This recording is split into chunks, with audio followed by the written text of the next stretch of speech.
A young American pilot stands on a moonlit beach in Lithuania. He has just crawled hundreds of yards through a stinking latrine tunnel, climbed 2 barbed wire fences in broad daylight past machine gun towers, and walked halfway across occupied Europe. Freedom is 30 feet away, sitting on the sand, a small wooden boat. He's too weak to drag it into the water. So he does the only thing left to do. He waves down 2 men working in a nearby field and asks for help. They look at him. One of them grins. "We would love to," the man says, "but we are off-duty soldiers of the German army, and you are standing on our cabbages." That was escape attempt number 5. There would be one more after it. And every single time the Germans caught him, they sent him back to the exact same prison camp, a camp so notorious for holding men like him that it needed 4 separate escape tunnels just to keep up with the demand. This is the true story of Bill Ash, the Texan farm boy who gave up his American citizenship to fight Hitler, survived a Gestapo firing squad, inspired Steve McQueen's most famous role, and made escaping from Nazi Germany his full-time job. The Germans had a nickname for prisoners like him. They called him, and men like him, Cooler Kings, because that's where they spent most of their war. In solitary confinement. Planning the next one. William Franklin Ash was born in Dallas, Texas, on November 30, 1917, years before the oil boom turned the city into a symbol of American wealth. His father sold women's hats for a living, badly, and the family car was repossessed so often that young Bill compared it to a cavalryman losing his horse mid-battle. It was the Depression, and there was no romance in poverty. Bill sold magazine subscriptions door to door, stacked shelves, and worked as a cub reporter for the Dallas Morning News, a job that once put him face to face with the bullet-riddled corpses of Bonnie Parker and Clyde Barrow after Texas lawmen ambushed them in 1934. He was a teenager, staring at outlaws. Despite the hardship, Ash was brilliant. He worked his way through the University of Texas at Austin and graduated with honors in liberal arts, only to find that honors degrees didn't mean much in a country still gripped by economic collapse. His reward was a job running an elevator in a bank. When a former professor asked the bank if they knew they'd hired an honors graduate to push buttons, Ash simply shrugged, "Yes. But they've agreed to overlook it." Restless, broke, and increasingly disillusioned, he did what thousands of young Americans did in the late 1930s, he hit the road. He rode boxcars across the Midwest, slept in hobo camps, and learned to use his fists when he needed to. By 1939, he drifted to Detroit, where he found himself in street brawls against homegrown American Nazi sympathizers, a preview of the war to come. And then, in 1940, with Britain standing alone against Hitler and France collapsing under the Wehrmacht, Bill Ash made a decision that would define the rest of his life. His own country was still neutral. He wasn't willing to wait for it to catch up. So he walked across a bridge from Detroit into Windsor, Ontario, and enlisted in the Royal Canadian Air Force. It cost him his American citizenship on the spot. He didn't care. "I tried to explain that I was not so much for King George as against Hitler," he said later, "but they didn't seem to care much at the time." Ash trained as a fighter pilot in Canada, crossed the Atlantic by troopship in 1941, and joined No. 411 Squadron of RAF Fighter Command, flying Spitfires. His fellow pilots nicknamed him Tex. For nearly a year, Ash flew some of the most dangerous missions in the European Air War, escorting bombers over the Channel, strafing German airfields and troop columns on low-level, rhubarb, raids into occupied France, and flying cover during the chaotic, failed attack on the German battlecruiser Scharnhorst as it made its infamous dash through the English Channel. He even became something of a poster boy, used in campaigns encouraging more Americans to cross into Canada and join the fight, back when the United States was still watching from the sidelines. One afternoon after a mission, Ash climbed out of his cockpit to find flashbulbs popping and a portly man in a suit being helped onto his Spitfire's wing. It was Canadian Prime Minister William Mackenzie King, there to shake his hand. Then, in the spring of 1942, it all ended in about 90 seconds. Returning from a bomber escort mission over the Pas de Calais, Ash was jumped by 6 German Focke-Wulf 190 fighters. His guns jammed. With nothing left to fight with, he turned directly into his attackers to make himself the smallest possible target, defiantly pulling the trigger and shouting, "Bang, bang," as the German pilots took turns picking him apart. His Spitfire went down near the French village of Ville-Église.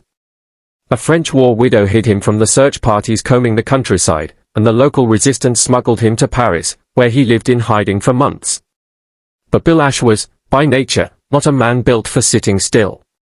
He grew restless, started wandering out into the streets to visit art galleries and swimming pools, and eventually, his luck ran out. The Gestapo picked him up.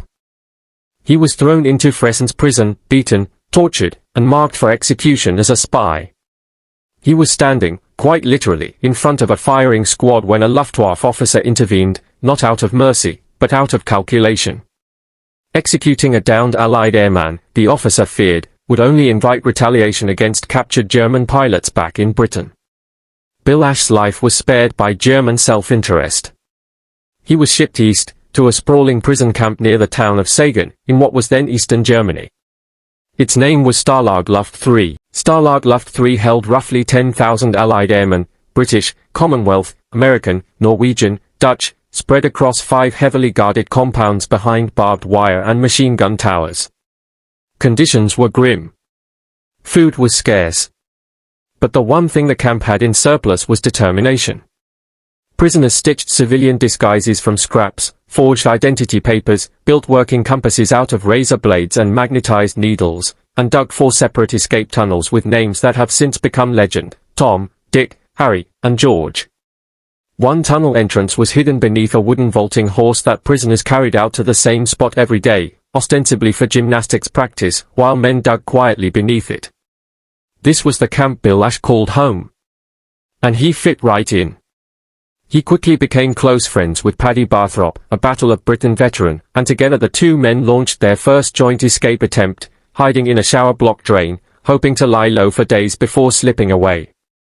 They fueled themselves on the mixture, a homemade energy paste of chocolate, oats, and dried fruit, donated by fellow prisoners from their precious Red Cross parcels. They were caught.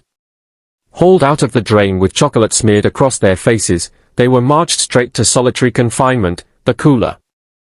Ash later compared the experience to being sent back to go when playing Monopoly, only with more bruises. It would become a running theme. Undeterred, Ash kept trying. Camp authorities eventually shipped him off to a facility in Poland specifically built to hold incorrigible escapers, men the Germans considered too dangerous, or too stubborn, to leave anywhere else. It should have slowed him down. Instead, it gave him a fresh set of walls to dig through. Alongside a Canadian pilot, Ash helped mastermind a tunnel that ran for several hundred yards, starting, of all places, beneath a foul-smelling camp latrine. It was miserable, filthy work. It was also successful. Ash led the way out, followed by roughly 30 other prisoners in one of the larger breakouts of the war. And then, one by one, they were all recaptured. Ash was sent back, not to a new facility, not to a punishment camp built from scratch, but back to Stalag Luft III. The same barbed wire. The same guard towers. The same wooden vaulting horse. For most men, waking up back inside the camp you'd just risked your life to escape would feel like defeat. For Bill Ash, it was simply the starting line for attempt number 5. This time, Ash didn't wait for a tunnel to be dug for him. In broad daylight, in full view of machine gun towers, he scaled 2 separate barbed wire fences to reach a neighboring compound, one holding prisoners about to be transferred to a new camp in Lithuania. Ash had calculated, correctly, that a camp still being built and organized would have weaker security than a facility that had spent years reinforcing itself against men exactly like him. Once in Lithuania, true to form, he helped dig yet another tunnel. This one worked. Ash broke free and made his way on foot across the country toward the Baltic Sea coast, hundreds of miles of hostile, occupied territory, alone. He reached the coastline. He found a small wooden boat resting on the sand, his ticket out of Nazi-controlled Europe entirely. He was too exhausted and malnourished to move it. So he called out to a group of men working in a nearby field, asking for help launching the boat. That's when he learned they were off-duty German soldiers, and that he was standing in the middle of their cabbage patch. Bill Ash was returned, once again, to Stalag Luft III. The same camp. For the second time. By early 1944, Ash was well known within the camp, respected by his fellow prisoners, exhausted by his captors. He was sitting in the cooler, serving yet another stretch of solitary confinement for his repeated attempts, when the camp's escape committee finally pulled off its masterpiece. On the night of March 24, 1944, while 811 RAF bombers pounded Berlin in the distance, 76 Allied officers crawled through a completed tunnel and vanished into the forest beyond Stalag Luft 3's wire. It became known to history as the Great Escape, later dramatized in the famous 1963 film. Only 3 of the 76 made it all the way home. The rest were recaptured. And then came the horror. On the direct personal order of Adolf Hitler, at least 50 of the recaptured men were handed over to the SS and executed without trial. Their names were posted at the camp gates as a warning to every remaining prisoner, including Bill Ash, who had spent the entire escape locked in a punishment cell, unable to take part. Steve McQueen's character in the 1963 film, the motorcycle-riding, Cooler King, Virgil Hiltz, was a fictional composite. But he was inspired, in part, by real men who'd spent as much of the war in solitary confinement as they had behind enemy lines. Men exactly like Bill Ash.